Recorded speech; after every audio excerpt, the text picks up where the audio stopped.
Hi, DJ Chacha and Miss Maricel. Magandang umaga sa inyo. Good Magandang umaga din sa morning. lahat ng sumusubaybay ng inyong program. Salamat po sa panahon, Ase. Katuloy ba ang trabaho ninyo kahit po Holy Week na ngayon? Tama po. In fact, papunta nga po ako sa opisina at meron tayong pakikipagpulong sa mga TNCs with, of course, DSWD Secretary Rex Gatchalian at ang LTFRB. Okay. Ayon po kay DSWD Secretary Rex Gatchalian, last time po nagkaroon sila ng press con, sinasabi nasa 256,000 drivers na daw po ang nabigyan ng ayuda. Pero may mga issue pa rin na kinakaharap po ang DSWD, ang LTFRB, maging ang ilang ahensya ng gobyerno dito po sa pagbibigay natin ng subsidiya sa mga drivers na nangangailangan. Sa kabuuan po, ilan pa ang hindi naaabot ngayon na mga drivers na dapat ay bibigyan ng tulong ng DSWD? Actually, DJ Chacha, ang ginawa po natin, nakipagpulong tayo sa mga TNCs, ganyan din sa mga asosasyon ng mga MC taxi drivers, sa mga JODA, kasi gusto po nating makalap yung karagdagang listahan ng mga drivers. Ito po yung mga nagre-reklamo na hindi daw po napasama sa listahan.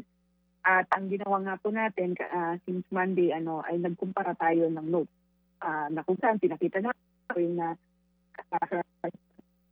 O sige po, balikan natin kasi medyo nagugulo lang yung linya natin ngayon. Asek, hello?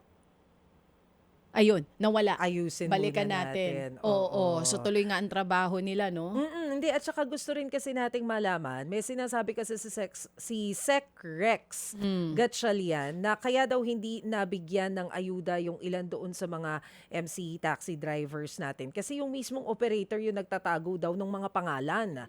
'Di ba? Kaya anong mangyayari kung itinatago at saka may liability yung operators nun? Oo, bakit tinatago ang pangalan? O, ang Oo. sinasabi din nila, meron daw mga maling declaration yung ilang transport network company. So yun nga yung binabanggit kanina ni Asek Irene. Ito na siya po ulit sa linya. Asek Irene, yes po? yes, DJ Chacha, gaya nga po ng binabanggit ko kanina. So, ang resolution na lang natin dito ay we requested mga JODA, yung pang mga TNCs na isumite sa DSWD, yung lahat po ng kanilang drivers na on board sa kanilang system o namamasada. Nang sa gayon, sila po ay mapasama natin doon sa special payout na isasagawa natin after Holy Week. So, after Holy Week, yung special payout natin ay i-cover yung mga unclaimed o yung mga drivers na hindi po nakapunta doon sa schedule nila and yung mga nasa supplemental list. Oo. Asek, balikan ko lang yung tanong kanina, no? So, ilan pa po yung hindi natin nabibigyan? At may timeline po ba tayo from this TNCs kung kailan dapat ibigay po sa inyo yung listahan? Kung April 6 po or after Holy Week natin gagawin yung special payout? Actually, DJ Chacha, yung mga natin o yung mga drivers na hindi nagtungo sa mga designated payout schedules, nasa mga nasa mga 20% yung mga hindi nga pa naka-claim. Yung pong mga galing sa mga TNCs at karagdagang pang mga drivers, ito ay makikita natin mamaya. Kasi meron ng isinumite ang LTFRB kahapon. But take note that that list has to go through the duplication process of the DSWD. Bakit po ginagawa yon? Kasi po maaaring naka-claim na yung driver sa ibang kumpanya or pwede kasing MC taxi siya, driver, tapos driver service delivery rider din. So, para maiwasan natin yung tinatawag na double dipping, nagkakaroon tayo ng duplication. Oo. The number of drivers included in the supplemental list, madedetermine pa po natin yan mamaya. Mamaya din po. 20% ng ilan pong total? Yung sinasabi nyo, 20% pa ang hindi nabibigyan. 20% ng anong number po? 20% of, kung sa tricycle drivers kasi, let me, yung total number of drivers namin, nasa mga 200,000 plus kasi yan, DJ Chacha, Oo. na na serve natin. Okay. So mga around mga 300,000 yan supposed to be. Okay, 20% ang hindi pa nabibigyan doon sa total na 300,000. So ngayon pong araw na ito ibibigay sa inyo ng TNC yung kumpletong listahan pero dadaan pa sa duplication process na sinasabi ninyo. Gaano po katagal yung pag-check ng DSWD ng listahan para masiguro na yung bibigyan talaga natin na hindi na nabigyan ng ayuda? Within the day, kaya nating i-run yung deduplication a day or two as long as kumpleto lahat ng information, DJ Chacha. Ibig sabihin, merong middle name at merong birth date. Kapag lahat nun kumpleto, mabilis lang po yung deduplication process. Dito po sa unclaimed cash assistance na binabanggit, isa sa mga sinasabi po dito, may mga eligible naman pero hindi pa rin nakatanggap ng ayuda eh. Ano pong pangunahing dahilan itong mga drivers na ito na nasa listahan pero wala pa rin natanggap na tulong? Okay. Kung yung mga drivers po ay nasa master list o nandun sa claim base natin at eligible naman na makatanggap pero hindi po sila naka-receive, we'll have to check kasi baka yan ay nakatanggap na sa ibang listahan. Ito yung sinasabi ko, DJ Chacha, na baka naman nasa MC Taxi siya tapos nakatanggap siya under the service delivery. Kasi yun yung nalaman namin na pwede pa lang yung isang driver, pwede pa lang tumanggap ng ibang booking. Pwede pala siyang maging service delivery, pwede siyang maging MC Taxi driver, depende doon sa tinanggap niya, doon sa application nila. So may mga na-discover kayo na ganito at hindi nila sinasabi na natanggap na nila. Tama po ba? Based dun sa aming, based dun sa aming payroll, lumalabas na nakatanggap na siya doon sa ibang listahan ng mga drivers. Akala namin, yung mga hindi nabigyan kahit eligible, yung sinasabi na may temporary permits, iba pa pong issue yun with LTFRB. Iba pa naman ito, yung sinasabi na sila ay nihitimong mga drivers pero hindi naman nakatanggap dahil wala sila sa listahan dahil lumalabas na tempo drivers nga sila. So what we did nga, DJ Chacha, is ibigay nyo na lang po lahat sa DSWD, whether tempo sila or basta on-board sila doon sa system ng TNC, i-submit na sa DSWD para mabigyan po natin ng tulong. That's a separate issue naman po. Kasi yung sinasabi nga nila, they're eligible. Sa mata po nila, sila ay lehitimong mga drivers. Pero doon sa system, doon sa listahan, isinumite ng kanilang mga TNC sa LTFRB, hindi po sila nakareflect. Bakit daw po ayaw ibigay pa sa inyo yung kumpletong listahan? Actually, DJ Chacha, after our meeting with them, isinumite na po sa LTFRB. Oo. So kailan nyo po nahawakan yung master list natin from the TNCs? Based on our meeting yesterday with LTFRB, nasa kanila na po and then iraran na for the duplication. Pero natanong po ba kung bakit in the first place, nung unang bigayan ay hindi pa ibinigay agad? Ano daw po ba ang paliwanag doon? Kasi ang sumbong ng ilang drivers, hindi kami favorite ng TNC or TNVS company kaya hindi kami nabigyan. May favoritism din po doon sa mga naisubmit na listahan? Well, DJ Sasha, we'll have to let the TNCs explain kung bakit hindi nila sinumite yung kanila pong mga drivers sa mga tatanggap ng financial assistance mula sa ating pamahalaan. I think dapat silang magpaliwanag kung ano yung ginawa nila doon sa listahan. But dahil nga po may malasakit ang DSWD sa mga drivers, we requested them to submit lahat ng kanila pong mga drivers na nandun sa kanilang system.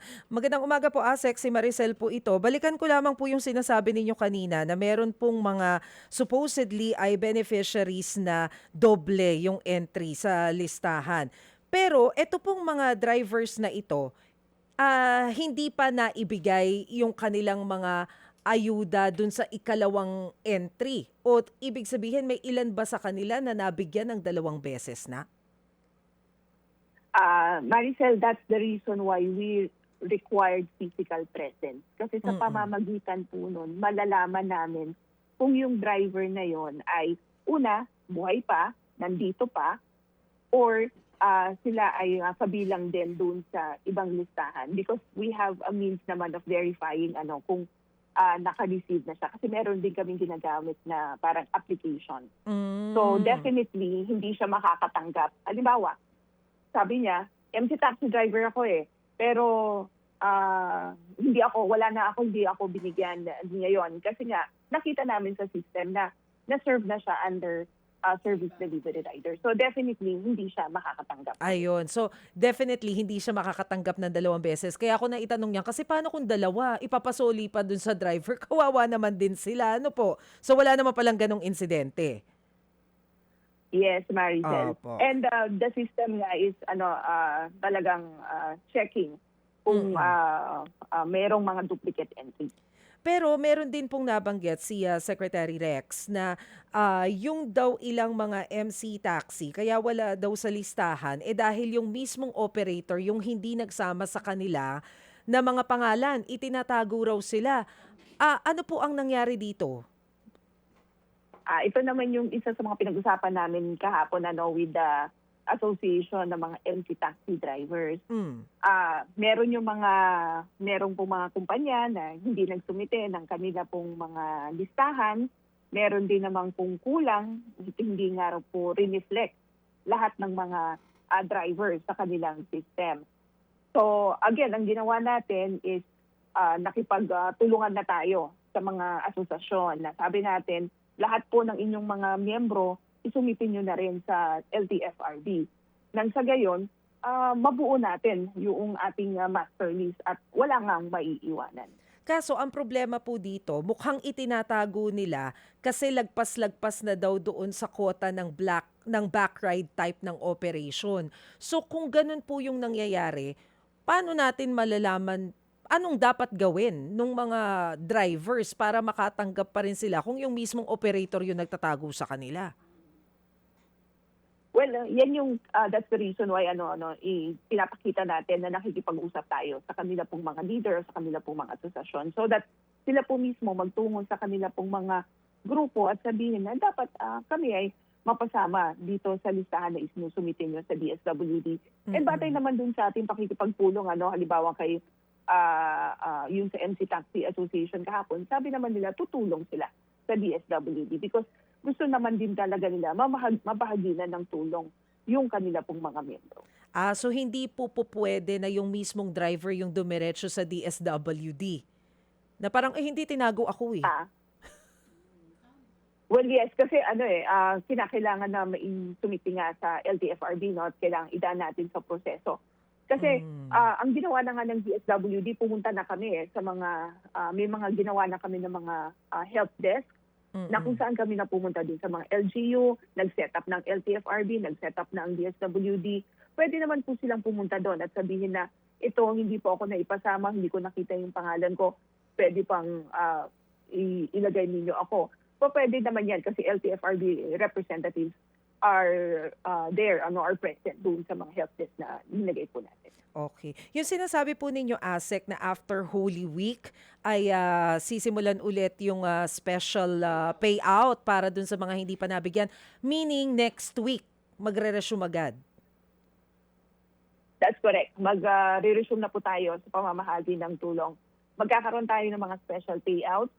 Dito yung para sa National Capital Region, yung pong mga hindi nakapag-claim at yung mga kasama sa supplemental list. And then outside Metro Manila ay mag-umpisa na rin naman po tayo after Holy Week.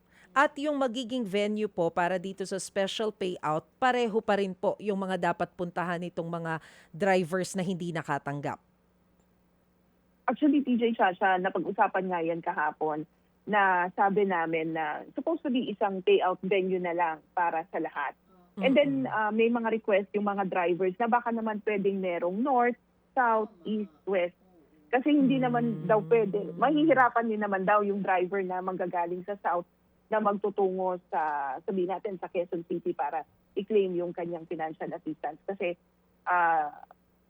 another cost yun sa kanila dahil nga sa mahal na presyo ng petrolyo, mababawasan din yung matatanggap nila. So we're considering that at nagbigay nga ng kautosan si Secretary Rex Gatchalian sa aming pong operations team na maghanap ng ibang payout venues para instead na isa ay 4 na lang. Ayun. ASEC, si Maricel pa rin po ito. So kailan po malalaman ng ating mga benepisyaryo kung saan po yung exact venue and paano po nila malalaman? Okay. ang gagawin natin, makipag-coordinate tayo dun sa mga asosasyon at sa mga PNCs na tutulungan tayo na i-disseminate sa kanila pong mga driver members kung saan yung mga payout venues at kung kailan. At the same time, DSWD and LTFRB will post advisories sa aming pong mga official Facebook pages para po as maging reference ng ating pong mga beneficiaryo. Asek, yun pong pondo natin sa ilalim po ng AIX, meron pa kayang sosobra dito para sa second round o talagang kumbaga one-time, big-time na assistance ito dun sa mga drivers? Well, batay doon sa report as of March 30, ang nailabas na ng DSWD ay mahigit 1.2 billion pesos. We've earmarked 30 billion pesos. So tingin naman namin ay sapat ito para patuloy tayong makapamahagi ng tulong sa ating pong mga drivers. Kasi yun po ang utos ng Pangulong Marcos Jr. sa DSWD, particularly nga kay DSWD Secretary Rex Gatchalian, na tiyakin po na magpapatuloy yung pamamahagi ng tulong sa ating pong mga drivers. So hindi lamang po ito minsan natin gagawin, magkakaroon po ng susunod na pamamahagi ng tulong. Kaya Maricel, napakahalaga na ma-perfect natin yung list ngayon. Kaya ngayon, nagsasagawa tayo ng manual payout, kumbaga nagsasagawa na tayo ng know your client procedures so that in the next round, pwede na tayo mag-adapt ng digital or electronic wallet. Ayun, yung parang ginagawa natin dun sa 4-piece. Di ba parang may mga card ba sila, Asek? Ganun na rin yung plano natin. Yes, para doon sa susunod. Kaya mahalaga na maayos na natin itong listahan, makumpleto natin and ma-verify natin so that in the succeeding distribution of financial assistance, we could either adopt yung mga electronic wallets, it's either GCash, Paymaya, or other electronic platforms. Kasi nakita natin na mas makakatulong yun sa ating pong mga drivers. How often po yung magiging monitoring natin? Of course, in coordination with DOTR naman po yan. How often po yung magiging monitoring natin para malaman natin kung kailan yung second round?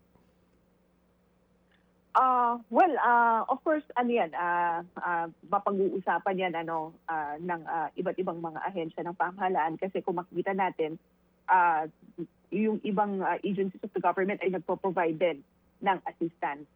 So kapag makikita natin na kinakailangan na ng karagdagang tulong or intervention, then pwede na tayong mag-proceed. We'll have to check also yung existing guidelines on assistance to individuals in crisis situation para ma-adjust din natin siya. Kasi kung kinakailangan mag-provide na tayo ng immediate na tulong na karagdagan ay magagawa din natin. Asek, dun sa binabanggit po na nakapamigay na tayo ng 1.2 billion pesos na from DSWD, question lang, yun po bang mga nabigyan na 256,000 drivers sa Metro Manila at NCR lang po ba ito o kasama po sa ibang part ng Pilipinas? National Capital Region pa lang yan, DJ Chacha. Wala pa yung cities outside Metro Manila. Okay, kaya that's the reason why may nagsusumbong po dito na TNVS driver siya. His address is from Bulacan. Hindi daw napasama dun sa payout dahil ang address ay sa Bulacan. Ganun po ang explanation doon? Yes, kasi dun sa sinumite po na listahan sa DSWD, ang basis natin or reference ay yung kanya pong residence as reflected sa kanyang driver's license. Hindi naman po nila kinakailangang mag-alala sapagkat lalabas naman na po tayo ng Metro Manila. After Holy Week, mabibigyan na rin po natin. Dire-diretso na po yon. That's correct. Oo. Meron ba tayong mga uunahing probinsya on April 6? Actually, yan, sabay-sabay na, DJ Chacha. Nung isang araw pa tayo nakikipagpulong sa iba't ibang mga regional directors natin para makuha na rin nila yung mga listahan from the local government units for the tricycle drivers and sa mga regional counterparts nila ng LTFRB para naman sa mga jeepney drivers and other drivers. So when we say sabay-sabay on April 6 yung special payout na tinatawag natin or payout para doon sa mga first time pa lang natatanggap, as in buong Pilipinas po ito, isang bagsakang bigay on April 6? Well, yes, basta after Holy Week, magagawa na natin. We'll do simultaneous payout nationwide, DJ Chacha, including yung special payout sa National Capital Region for those who were not able to claim their financial assistance and para doon sa mga nasa supplemental. Alam namin, Asik, hindi madali ito pong pagbusisi ng mga listahan ng tatanggap ng tulong. Nagdagdag na po ba ng tao ang DSWD dahil po dito sa bigayan ng ayuda for our drivers? Actually, na-mobilize lahat ng mga personnel ng DSWD from our special disbursing officers to designated paymasters para makatulong doon sa isasagawa natin na payout sa iba't ibang lugar po sa ating bansa. Oo, yung pong hidden drivers na pinag-uusapan natin kanina, are we just talking about TNC and TNVS? Wala naman pong mga halimbawa eligible tricycle drivers or PUJ drivers na nasa listahan pero hindi rin po nakatanggap? Walang usapan po namin with the local government units kung halimbawa may mga tricycle drivers na hindi po nakatanggap dahil ang sinasabi hindi rin sila napasama doon sa listahan, sabi namin na isumite na rin sa DSWD. Gayon din po yung mga jeepney drivers. Kaya nakipag-usap na rin kami sa mga JODA. Sila nag-compare notes na rin kami para makita natin sino po ba yung hindi pa napapasama sa listahan na isumite sa DSWD. In fact, mapapasama rin yung mga hindi nakatanggap na mga jeepney at mga tricycle drivers dun sa special payout. So for JODA and TODA, dapat yung mga hindi nabigyan, makipag-coordinate sila dun sa LGU nila kasi doon manggagaling yung listahan. Yes. Actually, ang ginawa na nga natin, DJ Chacha, nung Monday at nung Tuesday, nagpunta yung mga health teams ng DSWD at ng LTFRB sa mga local government units para makuha na natin lahat nung mga hindi pa na bigyan ng tulong ng mga drivers, ng mga eligible drivers. Oo. Ito naman pong sinasabi na 85 million pesos na ayuda for Eastern Visayas. Kailan pong simula nito?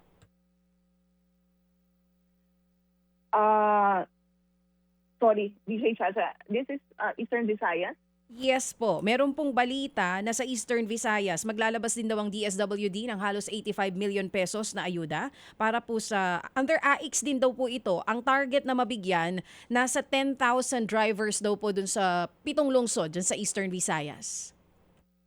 Well, ito yung sinasabi natin na bahagi ng gagawin natin na simultaneous payout for the cash relief assistance.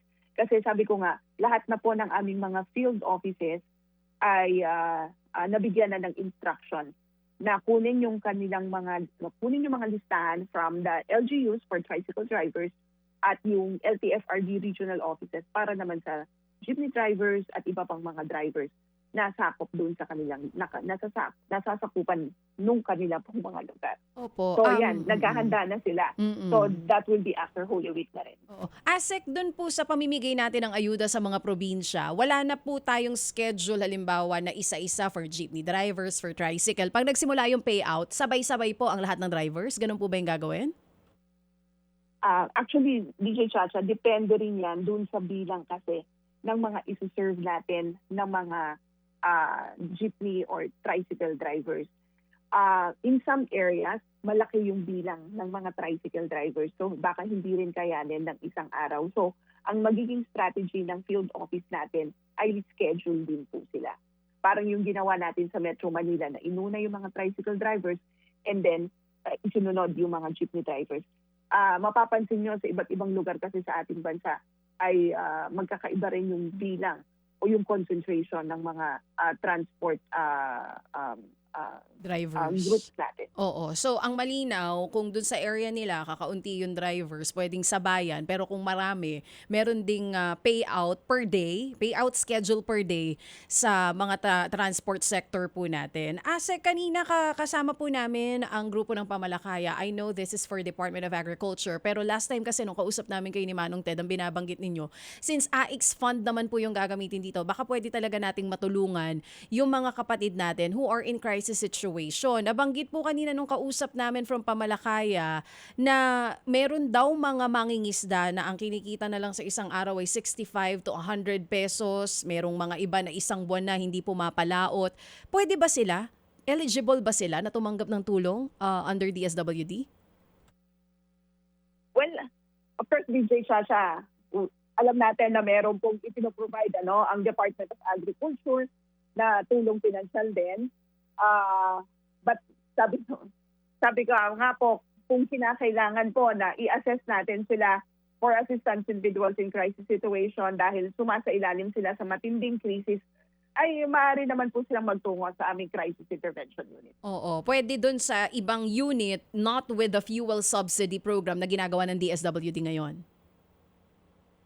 Again, DJ Chacha, yung binibigay ng DSWD is not fuel subsidy. Oo, cash aid. DOTR po yung fuel subsidy. Oo, cash yung aid sa po ito. DSWD ay cash relief assistance. That's Oo. correct. Ngayon kung halimbawa, talagang sumasailalim sa matinding krisis, i-assess naman po yan ng ating social worker. Maaari po silang magtungo sa aming pong assistance individuals in crisis situation, crisis intervention unit para po ma-assess ng ating social worker at may bigay yung karapatang tulong. Kasi sa assessment na ginagawa ng social worker, may tinatawag tayo na case referral pathways. Halimbawa, nakikita na baka hindi naman immediate assistance ang pwedeng i-provide. Baka pwedeng tulungan natin siya sa kanilang livelihood wherein papasok yung ibang mga programa ng DSWD. Yun yung sinasabi ko na kahalagahan ng assessment po ng ating mga social workers. Sexy Maricel po ulit ito. Yung sinasabi po ninyo na para dun sa mga fishermen, tsaka po yung mga farmers natin, isa-isa ang magiging lapit nila sa DSWD, ganun po ba? Para po, kung i-assess kung pwede silang maging bahagi nitong AIX, hindi kagaya ng mga drivers na talagang may listahan coming from operators. Ganun po bang mangyayari sa kanila kung sakali? Yes, Maricel. Kasi ang mga farmers, mga fisher folks, may tinatanggap ding ayuda mula sa Department of Agriculture.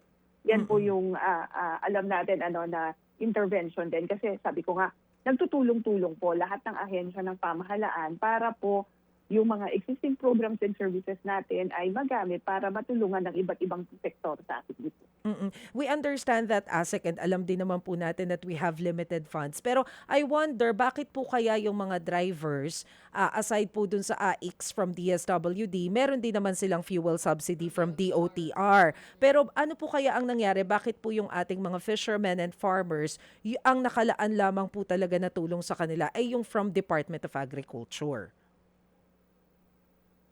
Well, sabi ko nga kanina, Maricel, tulong-tulong naman ng iba't ibang ahensya ng pamahalaan. Nakikita naman po natin yung mga sitwasyon at ina-assess din yung mga iba't ibang mga pangangailangan natin. Sabi nga rin po namin sa DSWD, tumutulong din naman kami para ma-complement kung ano mga assistance na ipoprovide ng ibang ahensya ng pamahalaan sa ating pong mga farmers.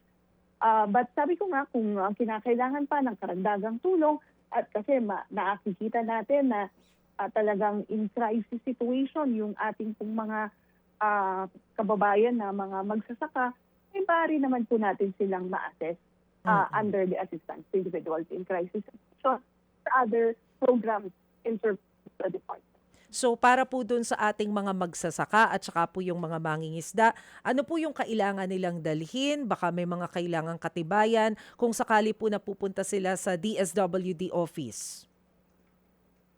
Kung magtutungo po sila sa mga crisis intervention unit ng DSWD, sila po ay i-assess, interviewin ng mga social workers. So magdala po sila ng kanilang ID, magdala po sila ng anumang proof na sila nga po ay sumasailalim sa matinding krisis. Kasi Maricel, magkakaiba naman tayo ng krisis, Yes. no emergency na kinakaharap sa pang-araw-araw. So yun ang titignan po ng ating pong mga social workers. Oo. ASEC, na pag-uusapan na ba ngayon ng DSWD and other government agencies yung pagkakaroon ng central database ng mga beneficiaries natin para sa susunod na magkaroon ng krisis, magkaroon ulit ng ganitong problema na ayaw naman nating mangyari ulit, hindi na tayo mamroblema sa master list, sa clean list, walang problema sa listahan po ng bibigyan ng tulong? Yes, actually DJ Chacha, may inumpisa na po na ganyan.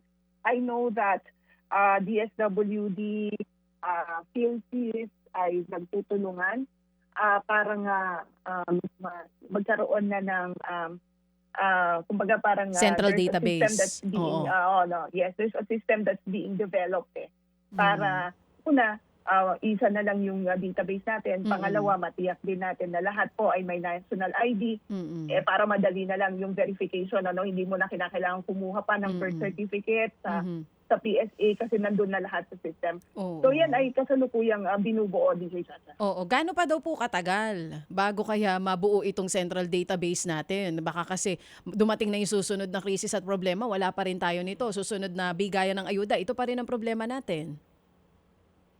Well, I know and I'm confident that it's currently in the work. So alam kong tinatapos na yan. Oo. ASEC, merong mga report na napapanood tayo nga itong mga hinihimatay na drivers at hindi ng init and other issues. Pinag-uusapan din po ba kung sa mga susunod na payout venues, sana sa mas komportable na area for our drivers at yung bibigyan po ng tulong? May mga coordination po ba tayo halimbawa sa mga malls or other areas na mas comfortable para po sa kanila habang naghihintay ng mahabang pila? Well, yes, of course, tinitiyak natin na maayos yung ating pong mga payout venue para sa convenience din ng ating pong mga drivers. Kaya nga sinasabi natin na sa susunod na pamamahagi ng tulong, we will already be adopting the use of electronic wallets para hindi na po nila kinakailangan magtungo Di na pipila. sa mga payout sites at hindi na nga po pipila. Oo. Last na lang po, ASEC, we know you're so busy today. ASEC, itong cash aid ay band-aid solution para po sa matinding problema ng mga drivers natin. Ano po ang mas pangmatagalang pinag-iisipan na ngayon ng gobyerno na kung sakali man magkaroon ulit ng ganitong problema, may iba pa po ba na intervention programs ang po pwede tayong gawin?